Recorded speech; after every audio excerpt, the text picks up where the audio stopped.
ঘিয়েমি ডিমের রেসিপি ভালো না লেগে থাকলে এই রেসিপিটা বানিয়ে একবার দেখতে পারো বন্ধুরা, অসম্ভব সুন্দর লাগে। এক থালা ভাত এক নিমেষেই শেষ হয়ে যাবে। তো চলো রেসিপিটা দেখতে থাকো। এখানে আমি ঝিরিঝিরি করে আলু কেটে নিয়েছি, তারপর আলুটাকে নুন হলুদ দিয়ে ভেজে নিয়েছি, ভেজে উঠিয়ে নিচ্ছি আমি। আর দুটো ডিম নিয়ে নিয়েছি, ডিম দুটোকে আমি সেদ্ধ করে নিয়েছি। আর দেখুন চামচের সাহায্যে আমি ডিমের খোসাটাকে উঠিয়ে নিচ্ছি। এইভাবে ডিমের খোসাটা যদি উঠিয়ে নেন বন্ধুরা চামচের সাহায্যে, খুব সহজেই কিন্তু ডিমের খোসাটা উঠে যায়। আর ডিমটা কিন্তু কোনো কারণে ভেঙেও যাবে না, সুন্দরভাবে খোসাটা উঠে যাবে। আর হ্যাঁ বন্ধুরা, তোমরা যারা আমার এই ছোটো চ্যানেলটি সাবস্ক্রাইব করেছো তাদেরকে অসংখ্য অসংখ্য ধন্যবাদ। যারা এখনও করোনি তাদের কাছে অনুরোধ রইল, চ্যানেলটি সাবস্ক্রাইব করে চ্যানেলের পাশে থাকা বেল আইকনটি প্রেস করে দেবেন। এতে করে নতুন নতুন ভিডিও আপলোড করলে সঙ্গে সঙ্গে নোটিফিকেশান পৌঁছে যাবে তোমাদের কাছে। তো চলো, কথা বলতে বলতে ডিমগুলো ছাড়িয়ে নিয়েছি, তারপর আমি মাছ বরাবর ডিমটা কেটে নিচ্ছি। এইভাবে ডিম বানিয়ে দেখবে বন্ধুরা, অসম্ভব সুন্দর লাগে খেতে, দুর্দান্ত লাগে। এক মুঠো ভাত বেশিই খাবে এভাবে ডিম বানালে কিন্তু।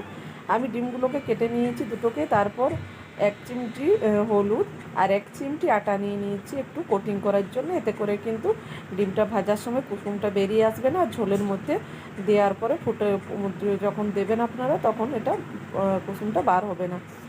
আর আমি 1 ইঞ্চি আদা গ্রেট করে রেখেছিলাম প্লেটের মধ্যে। এখন ডিমটা আমি 2 চামচ সর্ষের তেল দিয়ে ভালো করে ভেজে নেব। একটা পিঠ ভালো করে ভেজে নিয়ে তারপর আমি ওপর পিঠটা ভেজে নিচ্ছি। তোমরা চাইলে কিন্তু ডিমের মধ্যে একটু লাল লঙ্কার গুঁড়োও দিয়ে দিতে পারো, তবে আমি লাল লঙ্কার গুঁড়ো দিইনি। এখানে হলুদ আর আটা দিয়ে ভেজে নিয়েছি। তারপর ওই তেলের মধ্যে 5 ফোড়ন আর শুকনো লঙ্কা ফোড়ন দিয়ে একটা পেঁয়াজ ঝিরিঝিরি করে কেটে রেখেছিলাম, সেটা নাড়াচাড়া করে অল্প লবণ দিয়ে দিচ্ছি। আমি পরে আর লবণটা অ্যাড করব না, তাই একবারে বেশি করে লবণ দিয়ে দিয়েছি। তারপর দিয়ে দিচ্ছি হাফ টমেটোটা কেটে রেখেছিলাম, সেটা দিয়ে দিয়েছি। একটু নাড়াচাড়া করে নিয়েছি। পেঁয়াজটা যখন নরম হয়ে গেছে তখন আমি এর মধ্যে দিয়ে দিচ্ছি হাফ কাপের মতো জল। এখন জলটা দিয়ে তারপর এখানে আদাটা দিয়ে দিচ্ছি, বেটে রাখা আদাটা, আর জিরে গুঁড়ো আর ধনে গুঁড়ো, হলুদ গুঁড়ো, লাল লঙ্কার গুঁড়ো দিয়ে দিয়েছি আমি। তারপর মশলাটা দিয়ে ভালো করে মিশিয়ে নিচ্ছি।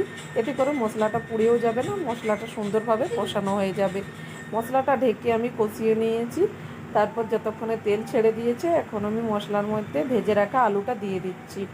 আলুটা আমি নুন আর হলুদ দিয়ে ভেজে রেখেছিলাম বন্ধুরা। আর আলুটা যেরকম আমরা আলু ভাজা খাবার জন্য ভাজি সেইভাবে আমি ভেজেছি আলুটা, তাই আলু ভাজাটা আর দেখায়নি। এখন আমি একটু কষিয়ে নিয়েছি 1-2 মিনিটের মতো মশলার সঙ্গে। তারপর হাফ কাপের মতো জল দিয়ে দিয়েছিলাম। তারপর এখানে জলটা দিয়ে আমি ঝোলটা যখন ফুটে উঠেছে এখন ডিমটা দিয়ে দিচ্ছি। ডিমটা দিয়ে 2-3 মিনিট রান্না করে নিয়েছি। তারপর ওপর দিয়ে একটু গরম মশলা দিয়ে দিয়েছি। এইভাবে ডিম একবার রান্না করে দেখবেন বন্ধুরা, ঝুরি আলু ভাজা দিয়ে দারুণ লাগে খেতে, অসম্ভব সুন্দর লাগে। ছোট থেকে বড় সকলে কিন্তু খুব পছন্দ করে খাবে এইভাবে ডিম বানিয়ে দিলে। আর রেসিপিটা কার কার ভালো লেগেছে অবশ্যই কমেন্ট করে জানাতে ভুলো না। ভালো লাগলে লাইক শেয়ার সাবস্ক্রাইব করতে ভুলো না। সবাই ভালো থাকবে, সুস্থ থাকবে।